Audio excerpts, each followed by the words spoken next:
The Christmas Guest, written by Elizabeth Childs, narrated by Elizabeth and Phil Childs.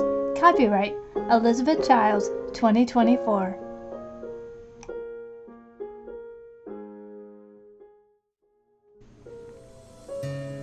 The pleasant sound of the alarm woke Anne from a deep sleep. She lingered in bed for a while, savoring the quiet of the morning before finally making her way down the stairs. With a gentle cascade of footsteps, she headed to the laundry room to feed the cats, who were already eagerly awaiting their breakfast. After feeding the cats, Anne returned upstairs to shower and prepare for the day. Still needing breakfast, she decided to stay in her pajamas a little longer, slipping on her robe before heading back downstairs. As she passed by the front door, she caught sight of the world outside through the window. Snow blanketed the ground, piled high, about 3 feet, she guessed. Yay, she thought to herself, her mood instantly brightened. In the kitchen, she turned on the coffee pot and deliberated over her breakfast choice, toast or a Pop-Tart. Toast won out. She popped a slice into the toaster, grabbed a pan, and began frying an egg. Once breakfast was finished, Anne got dressed for the day. She chose a pair of blue trousers, a crisp white blouse, a matching blue blazer, and some simple yet elegant jewelry to complete her look. Now I'm ready for the day, Anne said to herself with a smile. It was time to head to the office. She had been working as an assistant to a lawyer at a prestigious law firm for the past 3 months, a role she had always dreamed of. The position came with its share of responsibilities, from fetching coffee for the lawyers each morning to ensuring their paperwork was perfectly organized and ready for the day ahead. Though the tasks could be demanding, Anne took pride in her work. She knew that every small effort contributed to the success of the team, and she was determined to excel in her role. Anne, I'll take a double espresso, please, said Natalie. I'll have a cappuccino, added Jillian. I'll just take a regular coffee. Said James, pausing briefly. Black. No milk, cream, or sugar. Thank you. Susan chimed in. Oh, and can you grab croissants for everyone too? Sounds good. Anne replied cheerfully. I'll be back in a jiffy. The coffee shop was conveniently located at the bottom of the building next door to the law office, so Anne's coffee runs never took long. The barista, accustomed to her daily visits around this time, already had a good idea of what the usual order would be. As Anne headed toward the elevator, Peter called out from across the office. Oh, Anne, I almost missed you. If you're grabbing coffee, could you get 1 regular and 1 decaf for my client? Thanks. Yep, sure will. Anne responded, adding to the request to her mental list as she stepped into the elevator. As Anne entered the coffee shop, she was greeted by the warm, inviting aroma of freshly baked bread and ground coffee. The espresso machine whirred and hissed with enthusiasm, grinding beans into a fine powder and filling the air with its rich, earthy scent. Anne, I bet you're here to get everyone's order for the day, said Mark, the cheerful barista, as he spotted her approaching the counter. You know I am, and you're always so prepared. Anne replied with a grin. Of course, it's my business, Mark said with a chuckle, flashing her a friendly smile. Mark has owned the coffee bar since 2020 and still going strong in 2024, which will soon turn into 2025. We just need a moment for the cappuccino, and you'll be good to go. Anne watched as the espresso machine released a sharp hiss, steaming the cappuccino to perfection. Here you go, Anne. All set. See you tomorrow, Mark said, handing over the drinks and the croissants carefully packed in a bag. Thanks, Mark, Anne said, balancing the items as she prepared to leave. Just as she turned towards the door, her phone buzzed. It was a call from her husband, Lee. Hi, Lee. What's up? she answered, cradling the phone between her shoulder and ear.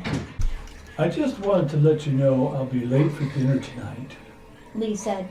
We have a meeting at the station at 5 and it always runs long.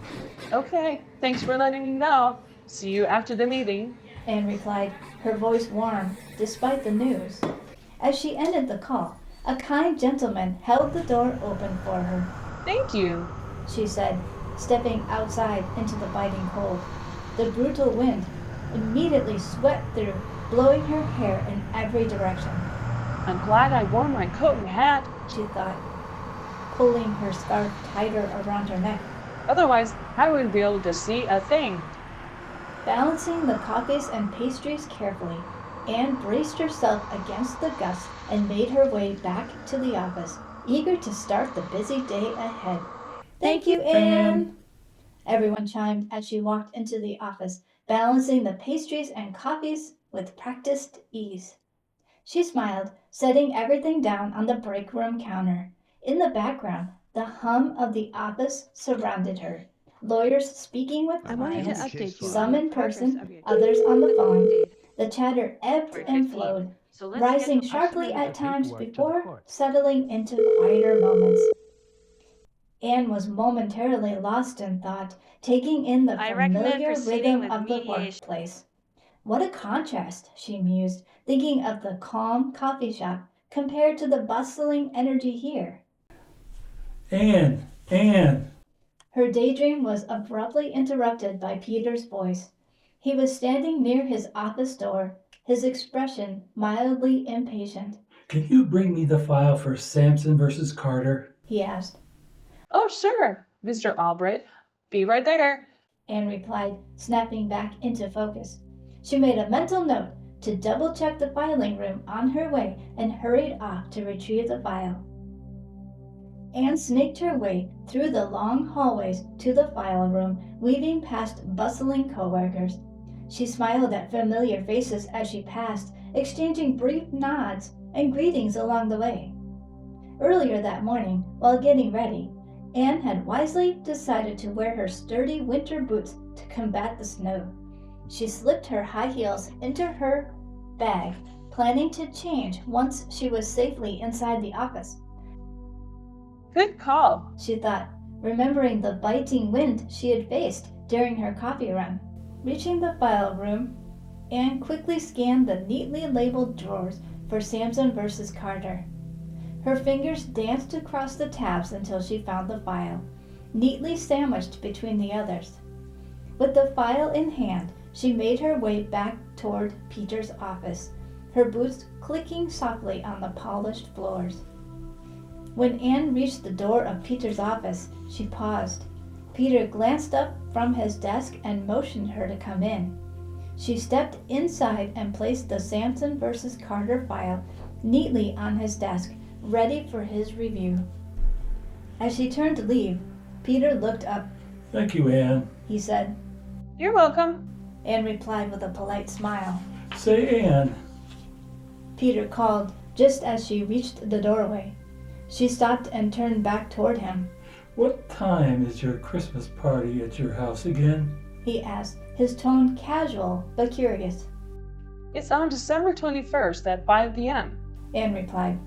Thanks. I'll be there. Peter said with a nod.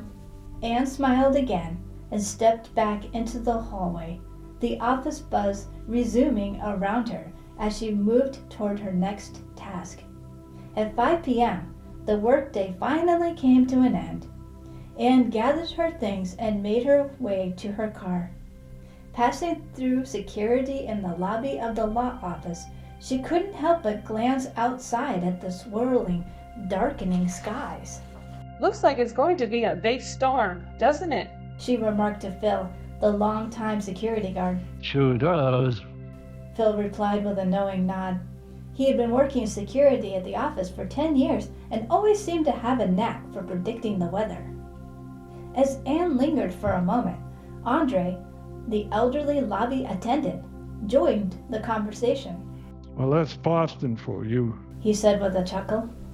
Andre was 80 years old, but the office had given him a job watching over the lobby.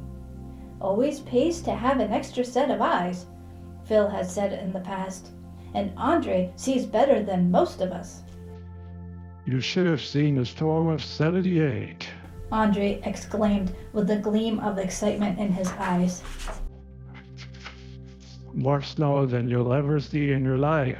Hit New England, New Jersey, Pennsylvania, New York first. And then we got hit, as well as Connecticut and Rhode Island. Initially known as Storm Larry. Pointing his finger in the air, elbows slightly bent and a sparkle in his eye that told us he was reliving the memory in his mind. Boston itself got 27.1 inches of snow. Anne smiled, amused by the thought of Andre telling storm stories. Maybe next time you'll tell me about it, Andre. For now, I better get home before this one gets too wild. Drive safe, Anna. Phil said as she walked towards the door. Will do. She called back, pulling her coat tighter as she stepped into the brisk evening air. The storm turned out to be more bark than bite. A bit of wind and blowing snow made the roads slick, but nothing too serious. Anne pulled into the garage, relieved to be home. Since she knew Lee would be late, she decided on a light snack of toast and yogurt before settling onto the couch. She turned on the TV to catch the evening news. The library has officially opened its new wing, The newscaster announced cheerfully. and the annual gingerbread event will be held at the event center downtown. Anne perked up when the broadcast shifted to the weather. Meteorologists are tracking a significant winter storm expected to hit around December 21st. Anne thought to herself, I love snow, but I can do without 27 inches. Just then, Lee walked through the door, bringing a gust of cold air with him. Anne greeted him with a warm hug. Hi, He said with a smile. what should we have for dinner? After some deliberation, they decided on spaghetti and garlic bread. While Lee unpacked his things, Anne started boiling water and preheating the oven. How was the meeting? Anne asked as she chopped garlic for the bread. Oh, it was fine. Lee replied, leaning against the counter. We're getting new squad cars soon. That's what the meeting was about. Mine's only 5 years old, so I won't get one just yet. But some of the guys have cars that are ancient. He chuckled. Hard to keep up with lawbreakers when your car can barely keep up itself. Anne laughed along with them. I bet the updated tech in the new cars will be a big improvement too. For sure. Lee said, nodding. I'm sure I'll get one eventually. They shared a smile, enjoying the comfort of home and the promise of a warm dinner after a long day. Chapter 2. The morning light streamed through the kitchen window as Anne prepared breakfast. The comforting sizzle of bacon and the aroma of freshly brewed coffee filled the room. Lee sat at the table, fork in hand, enjoying a plate of scrambled eggs and toast. Don't forget our Christmas party is tonight. Anne said, glancing over her shoulder while flipping the bacon. Lee had just taken a bite of his eggs, but managed to nod in agreement. He quickly swallowed and replied, It's on my calendar. I'm off at 4 p.m., so that should give me plenty of time to finish up everything we need before the party. Who's all coming? Anne turned off the stove and carried the last of the breakfast dishes to the table. Well, I got confirmation from Peter. I haven't heard from Julia from the office yet, but I'm sure she's coming. Diana, you remember Diana from the coffee shop, is coming too. And I've heard back from Jillian, John, Natalie, and Susan. Oh, and Susan's husband, Melvin. Who's Melvin? Lee asked, a puzzled expression crossing his face as he reached for his coffee pot. Anne chuckled as she walked towards the laundry room, carrying a small basket of clothes. Susan's husband. She called out while starting the washer. They just got married this year. You'll like him. He's quiet but really nice. Lee leaned back in his chair, his curiosity piqued. Quiet, huh? Well, that balances Susan out, I guess. He teased, earning a laugh from Anne. Anne returned to the kitchen and began jotting down a last-minute shopping list on a notepad. I think we're all set for food and drinks. We'll have plenty of soda, bottles of water, and the hot apple cider is ready to warm up.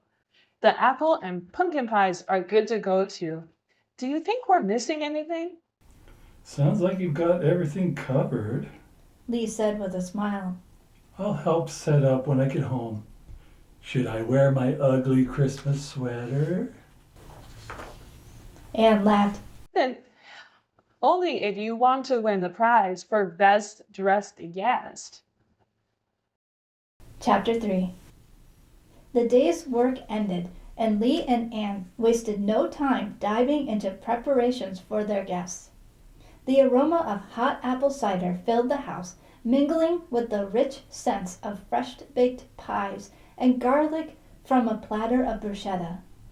The Christmas tree twinkled in the corner, its ornaments reflecting the soft glow of string lights draped across the living room. At precisely 5 p.m., the clock in the living room dinged, as if on cue.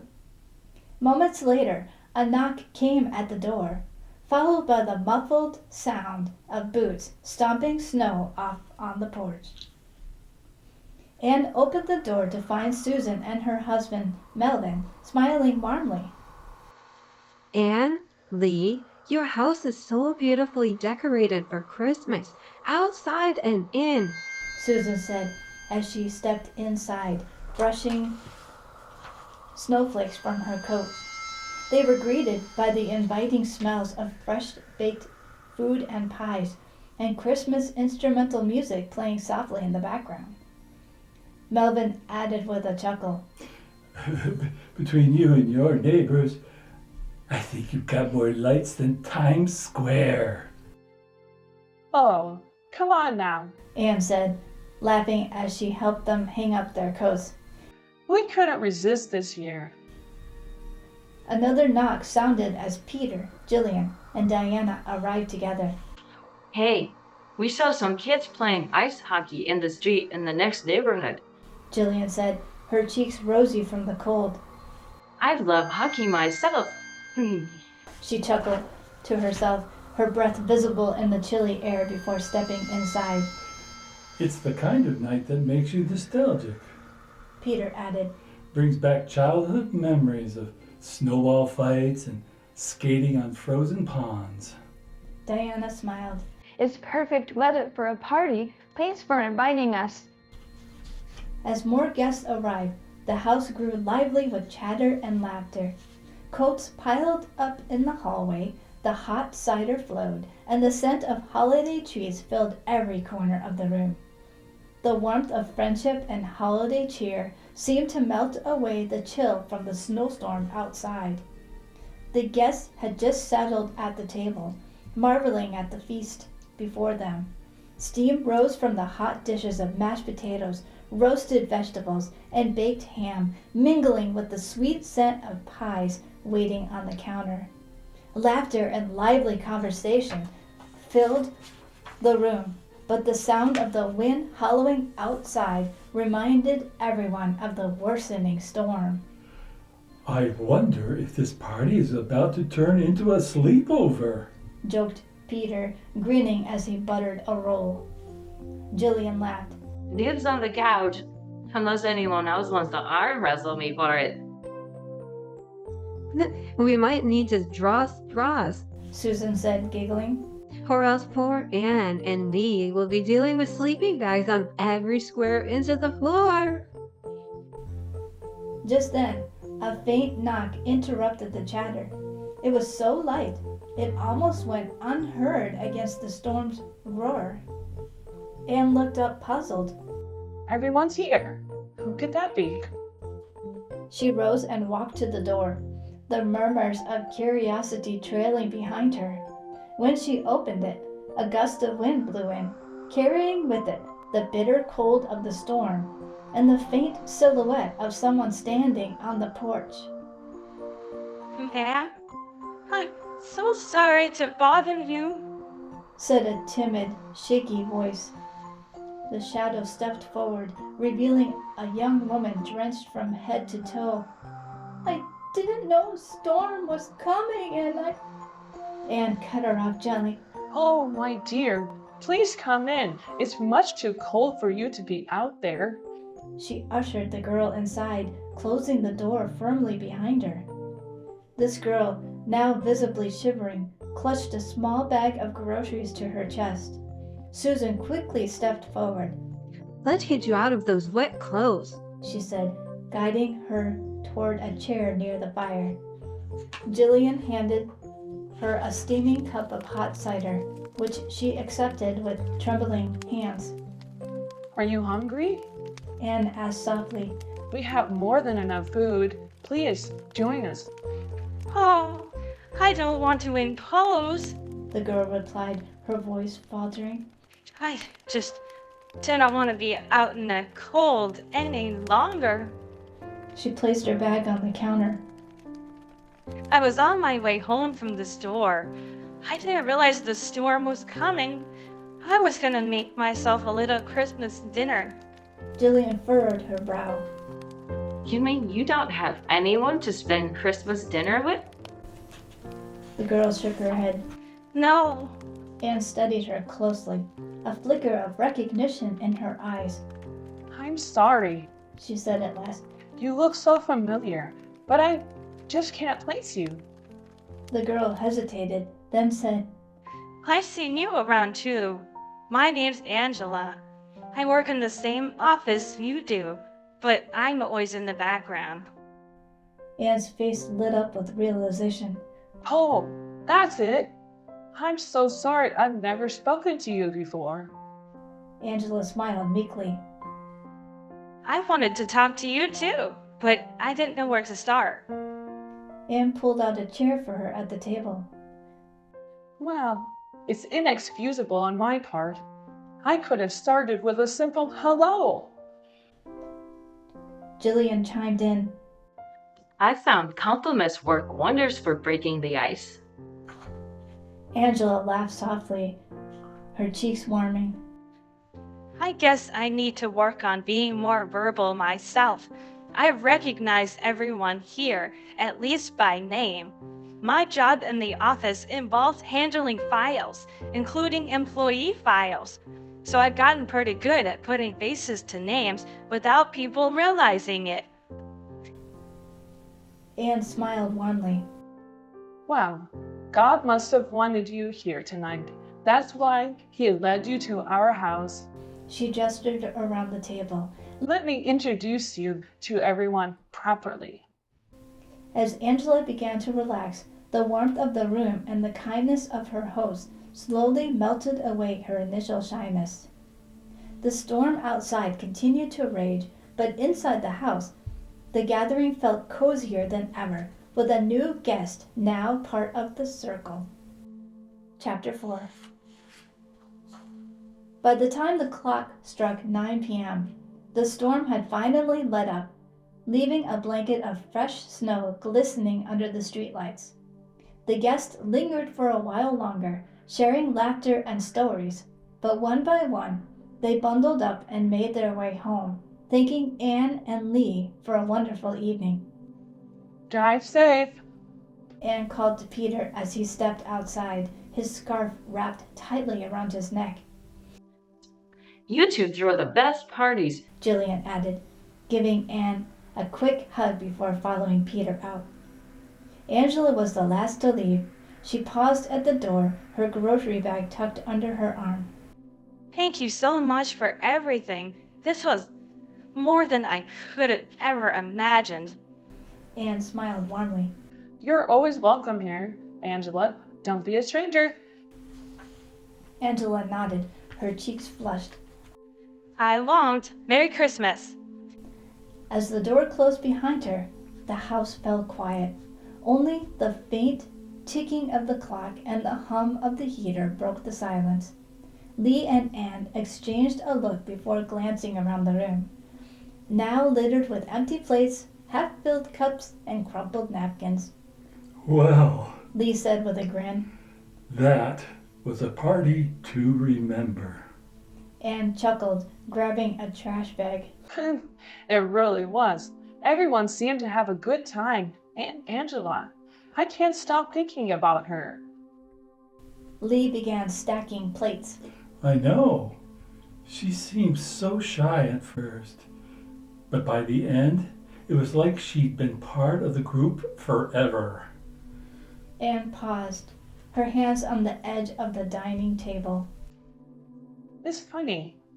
She's worked at the same office as me all this time, and I never took the time to say hello. How many other people have I overlooked like that? Lee walked over, placing a hand on her shoulder. We all get caught up in our own worlds sometimes. But tonight, you showed kindness when it mattered most. That's what people will remember. Anne nodded, a thoughtful smile spreading across her face. You're right. And it reminded me of how small gestures, like inviting someone in or saying a simple hello, can mean so much. Lee smiled back, grabbing a dish towel. It's a good lesson for the season, isn't it? Maybe Angela needed tonight, but maybe we did too. Anne leaned against the counter, watching as Lee started drying the dishes. You know, she said softly, this turned out to be more than just a Christmas party. It felt meaningful, like a little nudge to pay closer attention to the people around us.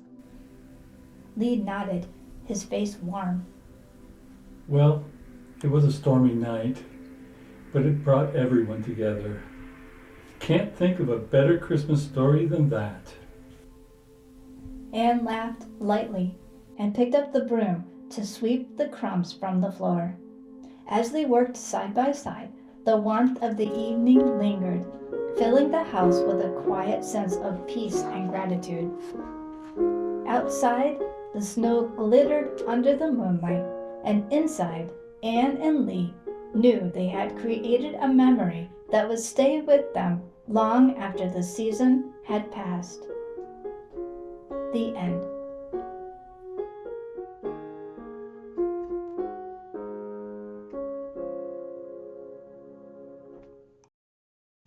We hope you have enjoyed The Christmas Guest, written by Elizabeth Childs, narrated by Elizabeth and Phil Childs. We invite you to subscribe to our channel so that you can hear more stories.